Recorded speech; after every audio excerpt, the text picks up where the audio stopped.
Ladies and gentlemen, RosterWatch Nation, welcome back to the epic RosterWatch Podcast, brought to you by RosterWatch.com.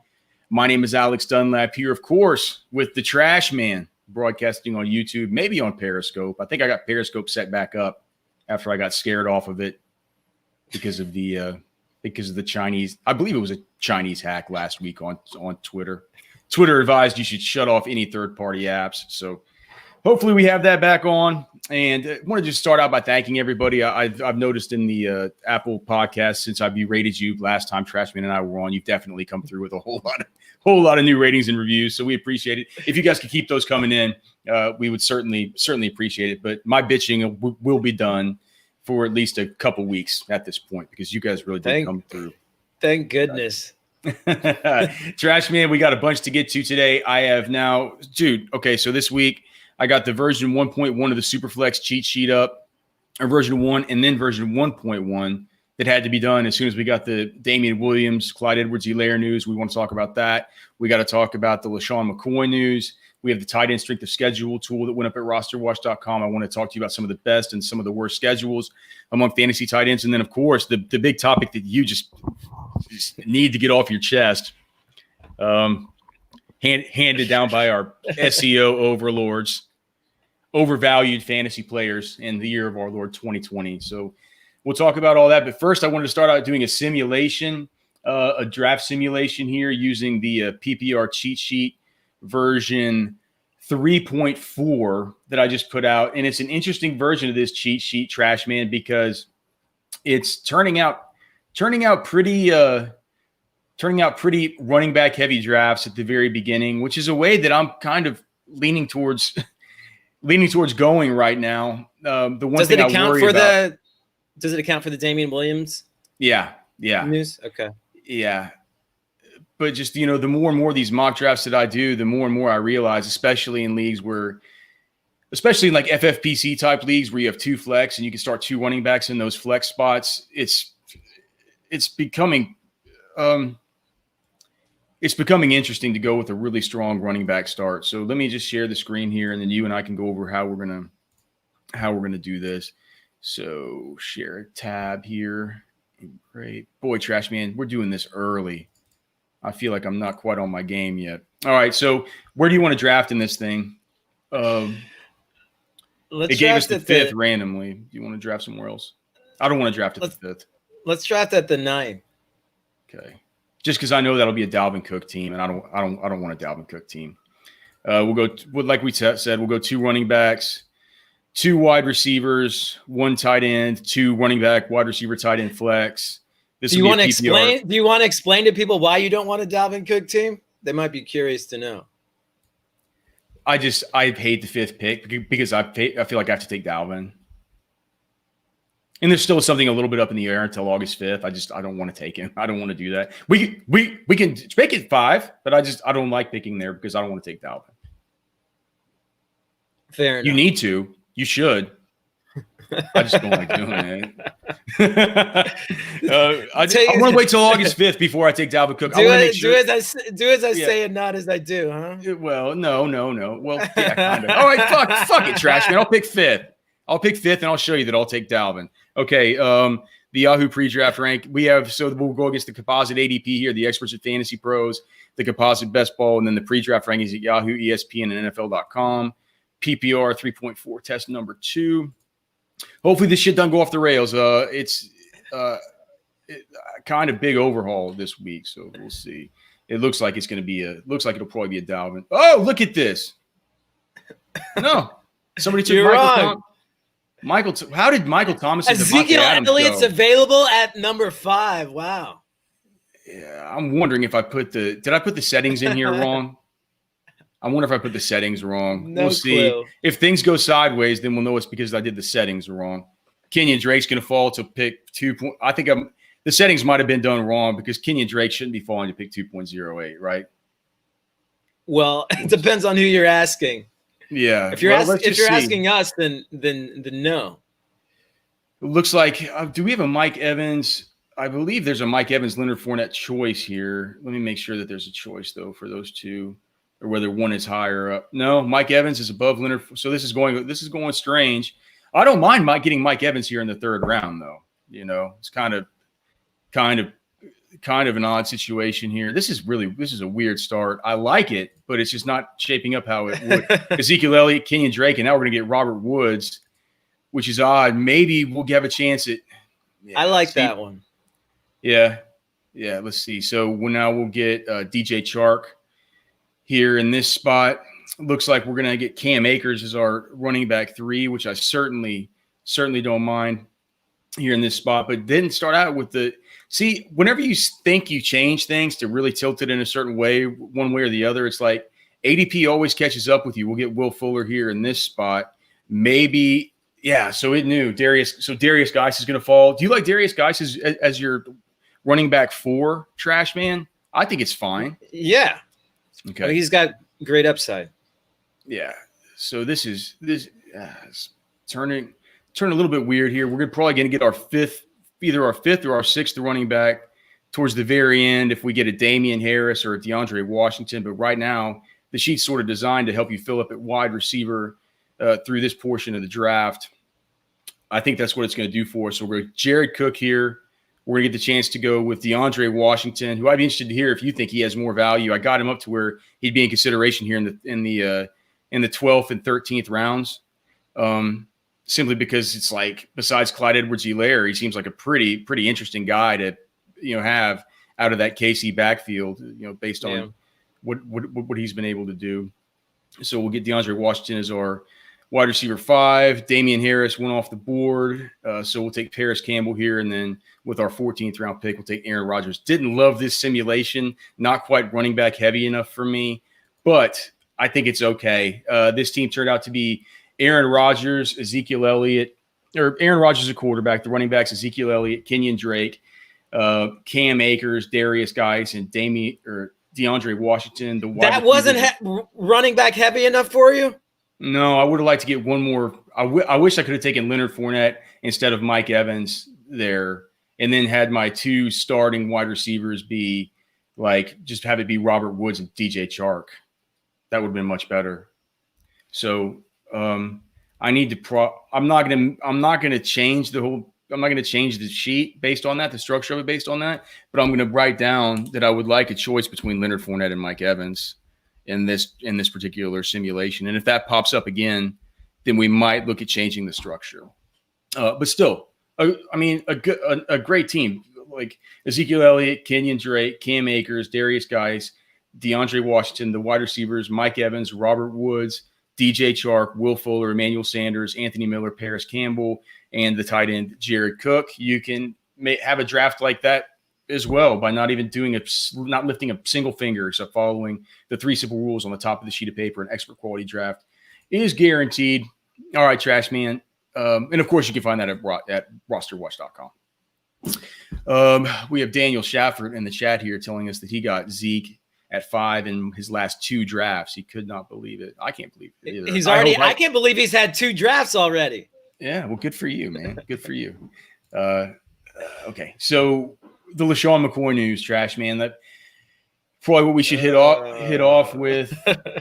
Do you think it matters that much for really anybody involved here? Well, there's been the recent poo-pooing of Keyshawn Vaughn, where his ADP is falling through the bottom. If that thing gets too low to where he starts going in the 10th round or something like that, I want to have interest in Keyshawn Vaughn again. Dario Gumbawale is getting talked up in some cockamamie circles. Ronald Jones getting talked up in more and more mainstream circles. Now we have LeSean McCoy added to the mix, who I just don't understand why people even talk about it. This guy sucks. He's no good. He's not his old self. Maybe they just – well, I think they're worried about the rookie not being able to get up to speed maybe, not be able to do some of the things that they need him to do. Why would Keyshawn Vaughn not be able to do the things he needs him to do? He's a good prospect. He's a good I think that they have questions. I think they just have questions about the depth in that running back core. As Ronald Jones, as we know, is not a good pass protector. I think they maybe need some more insurance there too for Ronald Jones. Although, I felt like I think it's more insurance than anything because Devontae Freeman, they could have gotten Devontae Freeman. Yeah, but Bruce Arians says that Devontae Freeman's too. He said that's what I'm saying. He said he was kind of too expensive. What I'm saying. So I feel like if they really wanted somebody who was going to make a real impact in that backfield, I think they probably would have reached for Devontae there. I think the fact that they took Lesean McCoy, someone who, really has fallen off in the last couple seasons. I think it's more insurance. He's fallen completely off. I just pulled it up on PFF. They have this thing called Elusive Rating, which I guess is their, the formula is missed tackles forced divided by designed run attempts plus receptions times yards after contact per attempt times 100.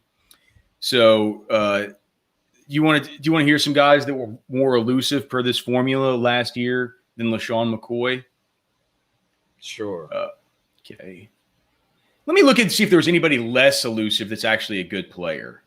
You stop me when you hear a good player here. Somebody that was less elusive than Lesean McCoy. Nyheim Hines, Raquel Armstead, Nick Bowden, Danny Vitale, Trey Carson, Darrell Williams, Frank Gore, Bo Scarborough, Patrick Laird, Jalen Samuels. You're not stopping me yet, trash man. I mean, there's an argument. There's an argument for Nyheim Hines. Dario Gumbuale, Dontrell Hill. This is a terrible group. We're talking about like the Anthony Shermans and the Divine Ogzigbos of the world, CJ Prosise and Kalen Ballage and Elijah Penny. Elijah Penny's a fucking fullback. So here are the players who ranked higher. Some notable players who Pro Football Focus thought was more elusive last season than Lesean McCoy. How about Tony Brooks James? How about Peyton Barber? See, there doesn't seem to be a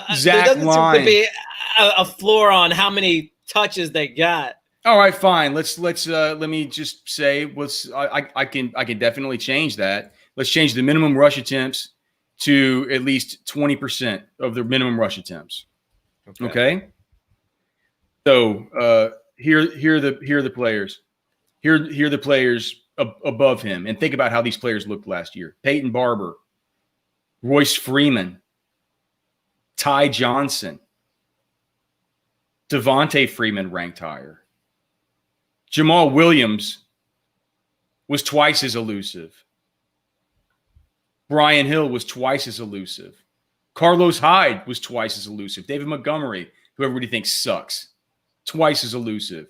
Kerryon Johnson, who everybody thinks sucks, twice as elusive. Malcolm Brown, who everybody knows is just a jag, twice as elusive. Jordan Howard, who everybody thinks now sucks, twice as elusive. I don't agree with that. Benny Snell, who is a snail, quite literally a snail, over twice as elusive. Gus Edwards. This is a weird metric. It was a weird season. It was a weird season for Lesean McCoy, looking so bad, running around like he's got pants filled with oatmeal, and being a healthy scratch by Andy Reid literally almost every week. And now we're worried about this guy. Well, we're worried about this idiot? Well, like I just are we really? Are people really like? There's so much in the world that you can take and you can get in your brain and you can worry about. I mean, in today's world, there's a lot to worry about. There was an earthquake yesterday in LA. Well, let me ask you this: we're going to take our precious fucking brain space and we're going to worry about Shady McCoy. Is Ronald Jones? Yes. Is Ronald Jones that strong a player to where you feel better? I mean, is he running back 2 material for you? He's a meat shield. Is he running back 2 material for you? He's a meat shield. Okay. I mean, he's like 210 pounds of flesh that is protecting everybody else because we're not going to bring in somebody who's actually good. I'm staying away from every Buccaneers running back at this point. I don't want any of them. Because of Shady? Because of Shady? Yeah, because of the complicated backfield. It's just more complication in the backfield. Oh, I understand it. It's just more moving pieces. I can at least more understand moving pieces in the backfield. Extra variables have been added. Yeah, an extra variable. It is the and if there's one backfield that doesn't need an extra variable, It's that one. It's the lowest impact extra variable, and they've been talking about needing to bring in a pass catching running back forever. That's the lowest impact backfield. They're going to trot the Shady out there, and they're going to see just what this idiot has up his sleeve. I understand. Take Ronald Jones as your second running back. Well, zero RB, the zero RB zombies out there, the domestic terrorists that call themselves the zero RB movement, are talking about taking idiots like this, and they're talking about previously been talking about taking idiots like Damian Williams. Now he's opted out of this season. One of the more, besides your guy Devin Funchess, one of the more interesting fantasy. Do you think he felt like the writing was on the wall? I don't know. I think he doesn't. I think he's got a family member that's like, I think his mom is recovering from cancer. She has cancer treatments or something. So it has something to do with that. Look, I'm not going to. You want to opt out over this? You can do it, I guess. Not sure I would, but you can do it, and I'm not gonna fault anybody. Man, your life, do your thing, dude. That's what I'm all about. Just you do you. So Damian Williams is doing him, and he now opens the way for Clyde Edwards-Helaire. I had to make a change on the cheat sheet and move up Clyde Edwards-Helaire. The question is, do you take him before Kenyon Drake now? That was my big question. There's no Damian Williams. There's DeAndre Washington in the way. There's Darrell Williams who's coming on. Is it Darrell Williams who already ran like a 4.79 or a 4.81 40? And isn't he coming off a torn ACL? Or maybe it was an Achilles. What was it with Darrell Williams? He's coming off of something. Clyde Edwards-Helaire is a first round. Still there. Clyde Edwards-Helaire is a first round pick at the running back position that they've said is a better Brian Westbrook, who's the primary running back on the offense. I feel like you have to take Clyde Edwards-Helaire there for the upside. Drake. See, I couldn't quite get him there. I could get him up to running back. I could get him up to running back 9. I can move him up to running back 8. I was thinking a lot. I had a little trash. Like I had a little trash man sitting on one of my shoulders. I feel like whispering. Well, let me ask you this: Drake. If there was no Clyde Edwards-Helaire, if it was just Damian Williams, would you have him higher than Kenyon Drake? No. Well, no, because Damian Williams didn't come in with the pedigree. He didn't come in with the built-in draft capital. He didn't come in with I think that Clyde Edwards-Helaire is a different kind of player. But he's a neat little player, and I kind of like him. I mean, I like him better than Damian Williams. So I don't think that Damian Williams was ever going to. They were always going to bring somebody in there to try and supplement Damian Williams. They were always going to do that. They consistently try and do it. Their record has showed us that that's what they do. So their record hadn't shown us really anything about Clyde Edwards-Helaire except that they've given him the ultimate endorsement via their actions. They've taken him in the first round of the NFL draft. So I think it's different. I can't just substitute one for the other. With Clyde Edwards-Helaire, when there are these confounding variables, that I come to a little bit of a different conclusion than I would for a dude who's a different person, which is. Does it make a difference to you that, like, in areas that where COVID is starting to peak? No, I don't care, dude. I don't care about that shit. It doesn't, like, they'll be fine. Like I'm not going to get into the meta-analysis of COVID-19 and stuff. Like, I think that's going to be a fool's errand. Every time you try and dive into this stuff, it's just like, what do you like? I think it's a fool's errand. I think the way that, I mean, you can talk about your point. What is your point? Where it's peaking? Where? Well, I mean, does the fact that Clyde Edwards-Helaire is in KC, where we don't hear about as much about COVID, and it doesn't seem to be peaking there compared to Arizona, where it does seem to be peaking. If I'm remembering correctly, right about now. I mean, it just slightly increases the risk of something, of something Drake in the future happening getting COVID, to Clyde because they haven't gone through the shit yet, or Drake because they're starting to see more cases there. Well, no, but they're plateauing. They're like they've got Arizona's largely gotten through a lot. I mean, clearly it's been bad there, but shit. I'm not a fucking virologist, man. I don't know. That's what I'm saying. Anytime we talk about this, it's so stupid. Okay, we'll get Fauci on. Hey, we're always trying to get that edge. Always trying to get that fantasy edge, man. I get it. One of the ways that we get an edge. Of course, you can find all of our content at RosterWatch.com. We have the strength of schedule tool up now for the wide receiver position for the units. Also, the 2020 wide receiver cornerback matchup projection visualization tool. So we have the unit tool for wide receivers. If you just like to see how wide receivers from that particular unit fare versus the cornerback groupings. We also have the actual cumulative matchups on the individual matchup side that we project out for the wide receivers for the top 75 or so as far as wide receiver ADP, and then the unit tools for the running backs, the wide receivers, and the tight ends. I'll get quarterbacks up this week. I will get the offensive line rankings up by next week, thanks to the loud complaints of numerous members of RosterWatch Nation. I'm saying I'll wait till these opt-outs stop. I'm like if we get these offensive linemen opting out, there's certain, let's get them all to stop. Then we can project what these offensive lines are going to be. If I'd have done it before, I would have had to redo the Patriots, because of Marcus Cannon and all the rest of this stuff. So we'll wait till the opt-out stops and we'll get the offensive line stuff. But we've talked about the running back and the wide receiver strength of schedule respectively on this podcast before, Trashman. But I just kind of want to go over with you. Let's just say the top three best. Maybe we shouldn't do the top three because we're going to need to do the top 1, 2, 3, 4, 5, 6 best, because technically number 3 is tied with 4 of these guys. We can break the tie by who has the best fast start. Let's just do that. We'll break the tie by who has the best fast start, the top 3. All right. The best tight end schedule in all of fantasy football, the year of our Lord 2020, the Indianapolis Colts. Your thoughts on that, Trashman? I like it. I think in my most recent piece, I was talking about tight end sleepers, and Jack Doyle was one of them for me. There'll be no Eric Ebron there.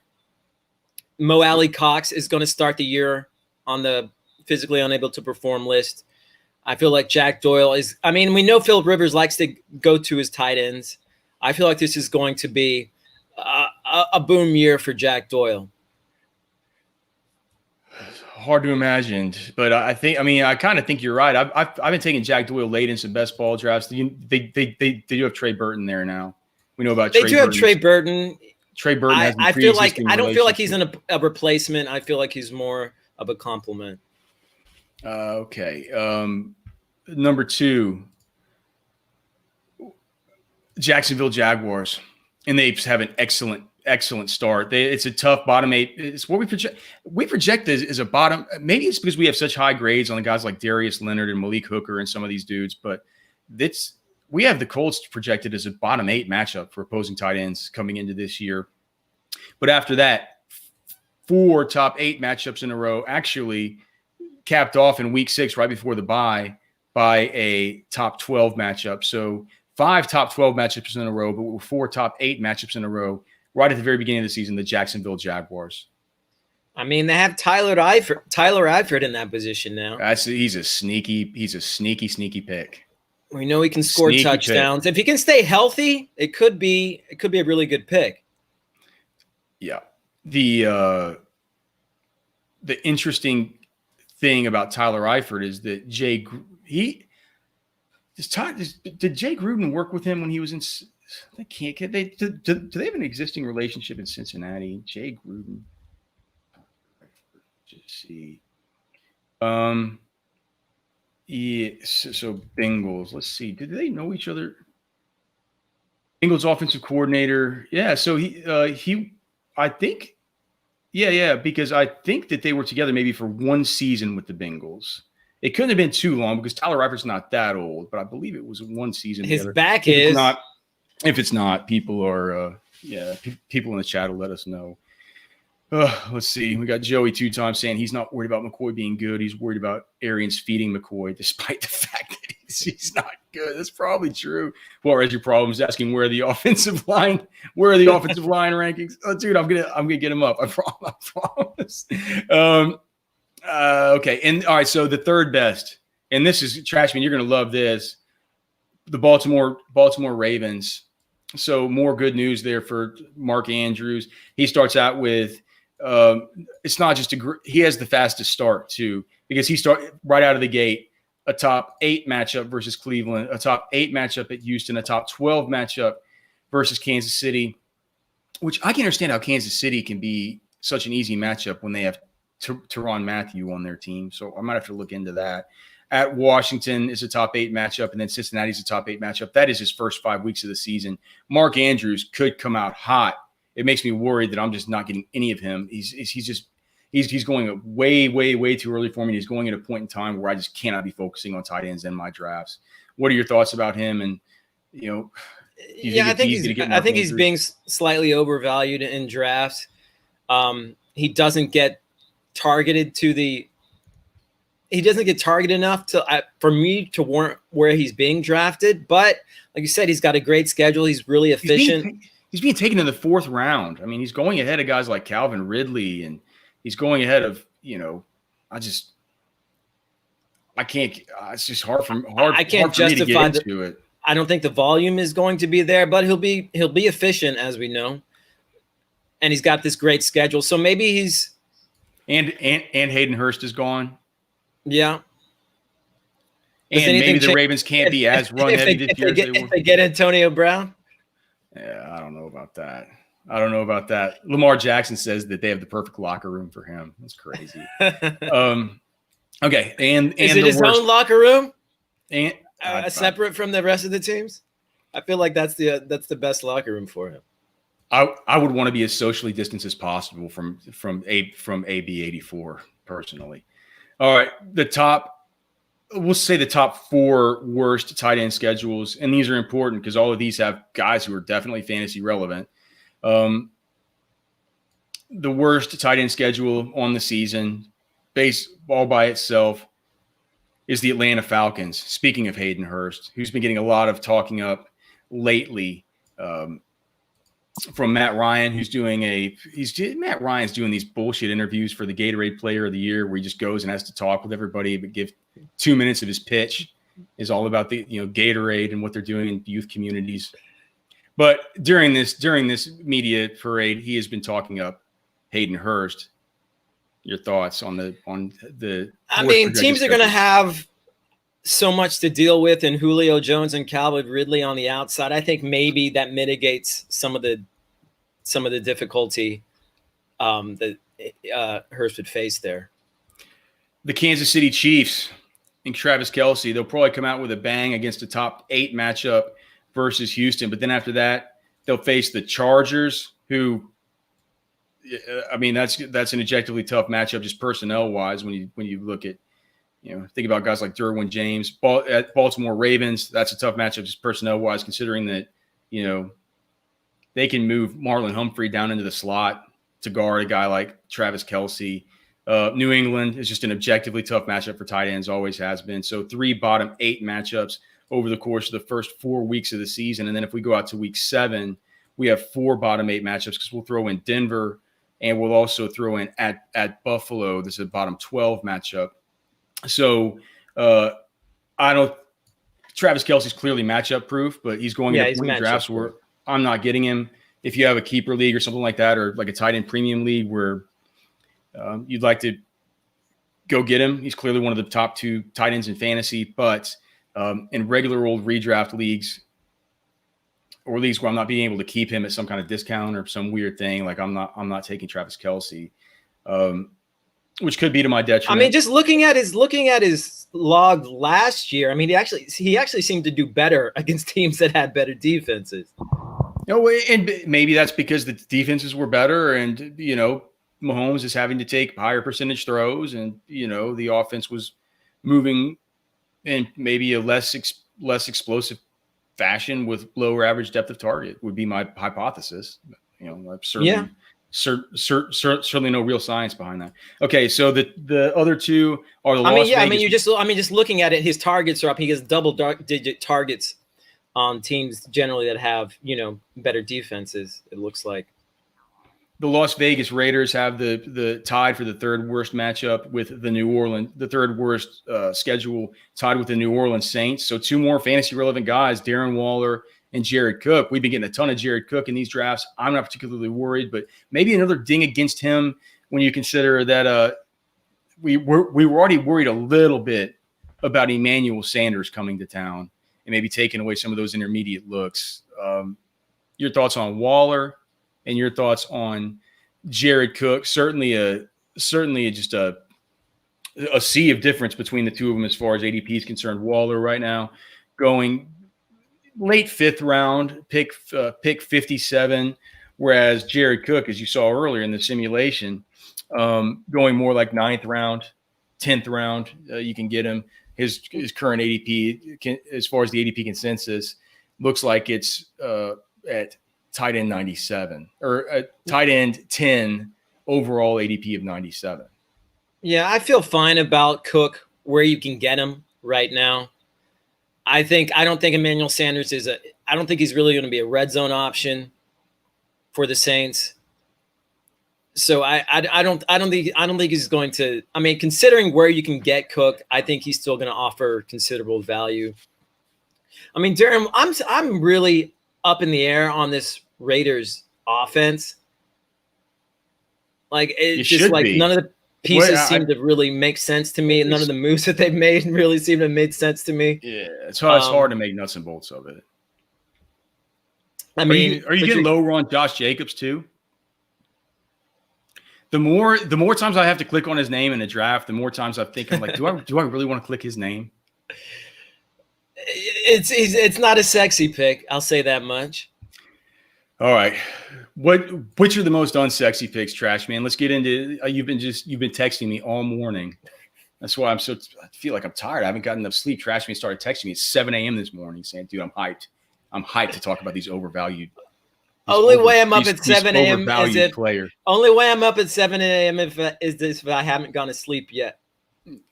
That's true. You still like. I mean, we're definitely young men, but I mean, I've gotten old enough now to where it's like I feel like you stay up till unacceptable hours, Trash Man. When you send me emails at like 3:45 in the morning, that's unacceptable. You should be asleep. That only happened once. That happened once. I know, but it was so.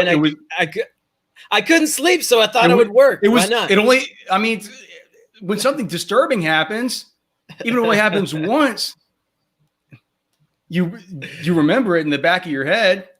Hey, we were both professional musicians at one point. We're used. I mean, like the nightlife is the night owl life is in our blood. It is not in my blood. I got that shit transfused right the fuck out a long time ago, man. I hate to even admit that I used to do music for a job. It's just fantasy football. That's much more noble. That's true. All right, come on, man. Let's talk about these. Our SEO overlords have demanded that we talk about the players who are most overvalued. Let's talk about it. Sony Michel in PPR. Is he overvalued? I think so. Dude, I'm like you mentioned earlier. I'm a professional fantasy football analyst. I don't who makes a cheat sheet that helps people draft. I don't even know where Sony Michel is going. That's like I don't even know. He's going at the end of the 8th round, and it's just still too high. It is still too high. 8, 9 turns. Like I don't want him. Let's see here. John Messina is talking about Mark Andrews' diabetes. Cook could be this guy's saying Kip C saying Cook could be a sell high if he has a good start. You know, if you could, that's true because he has a worse second half schedule. That's a good point. That's a guy that's actually looked at the tool. Hard work doesn't sleep. War is your problems. Asking if Le'Veon Bell is overvalued. Well, we'll see if Trash Man gets to him. The robot overlords don't sleep either. Yeah, my musical talent is overvalued, man. If you think my musical talent's overvalued, listen to the RosterWatch theme song, dude. I co-wrote and recorded that bitch. All right, Trash Man. Amari Cooper, overvalued. Amari Cooper. I mean, I agree. Amari Cooper is taken right now at pick 35 overall in PPR. So right at the 10th receiver. Turn. Yeah, it's wide receiver 14 on Fantasy Pros PPR. On half PPR, he's 10. Okay, fair enough. Over guys like I think DJ. I mean, you take it above guys like Adam Thielen, DJ Moore. No, thank you. No. That's a leak in people's games, man. I get what people are talking about when they're saying that for CeeDee Lamb to come in and for Michael Gallup to take the next step. I believe it was it 83 targets each for Randall Cobb, and did Jason Witten somehow have like 80 something targets last year? Let me just look and see. That sounds absurd, but it sounds absurd, but I think it might be true because let's just see.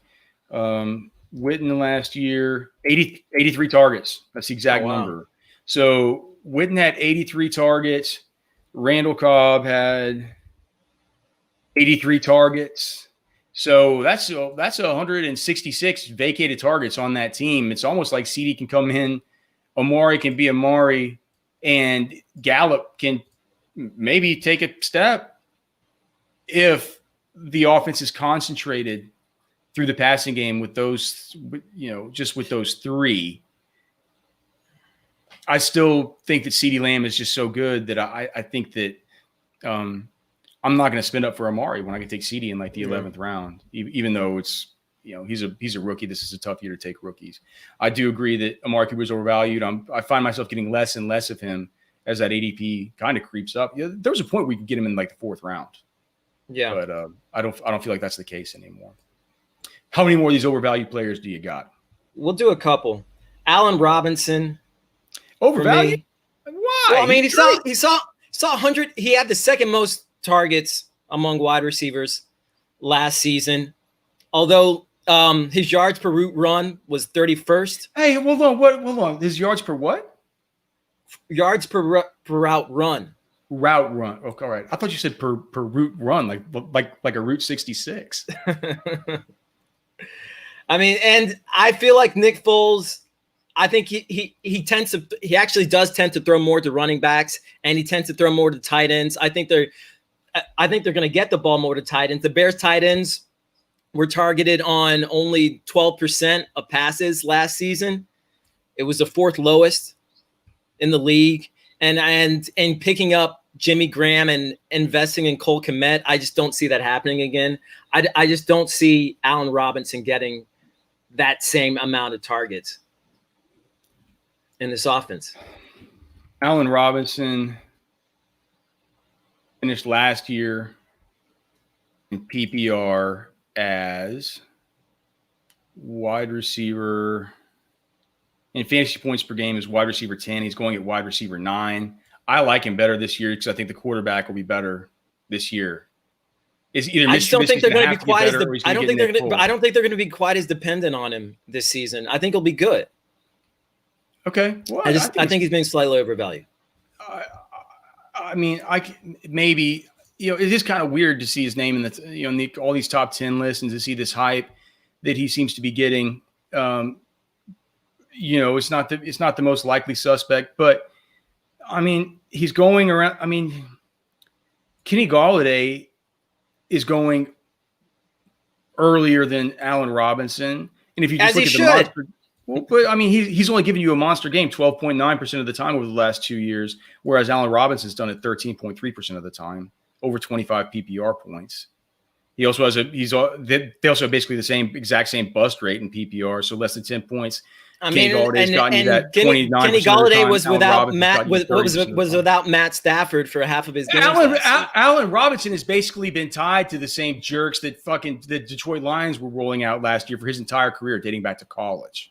He's never had a good quarterback. Never. At least Kenny Golladay had Matt Stafford for a few games. Well, then the offense has had to funnel through him for that reason. Who's your last overvalued? Cooper Kupp. Cooper Kupp overvalued? I think it's there. The Rams are more successful with 12 personnel. I feel like he's kind of might be the odd man out here this season. He was the latter half of last season. That's the most cockamamie take ever. We just have to end it on that. I'm not even going to come back. But here for the people on YouTube, even if they go to 12, they're not taking out Kupp for fucking your boy Josh Reynolds. It's just not. I'm not saying they're taking him out. I just think he's slightly overvalued. All right. Well, that'll be the pod. We got to end it with a trash. We're going to end it with Trash Man's hot take without any reasoning or anything like that. So, what do you mean without any reasoning? Well, his targets went down the second half of last season, and he was playing less in the second half of last season. Cooper Kupp. Look, Trash Man. Let me just pull it up then. The pod's over. So I can be flummoxed here and just ask you what the fuck you're talking about. Cooper Kupp finished last season in PPR as wide receiver 7. Cooper Kupp down the stretch last season had from between weeks 12 and 17. That's 1, 2, 3, Robert 4, Woods, 5, 6 Robert weeks. Woods, Josh Reynolds At at least six targets in four of those 7 Woods weeks. And Josh Reynolds had over 220 snaps when the Rams were out of 11 personnel. Kupp had just 79. Cooper Kupp has been much more dependent. I mean, Cooper Kupp gets you a PPR monster 30% of the time. That's better than DeAndre Hopkins, Mike Evans. I'm just saying when they're out of 11 personnel, he doesn't get as many snaps. That's just. Yeah. Okay. Well, hey, dude, I agree with John. I agree with John Messina here. The offense goes as Kupp goes. Goff needs him. It's like if Kupp sucks, that whole offense is going to suck. All right. I might just leave that shit in the podcast. We'll see. We love you guys here on YouTube. Please give us a thumbs up, like, subscribe, leave a comment. It helps us out. Gets those robot overlords really, really rustling in their robot pants.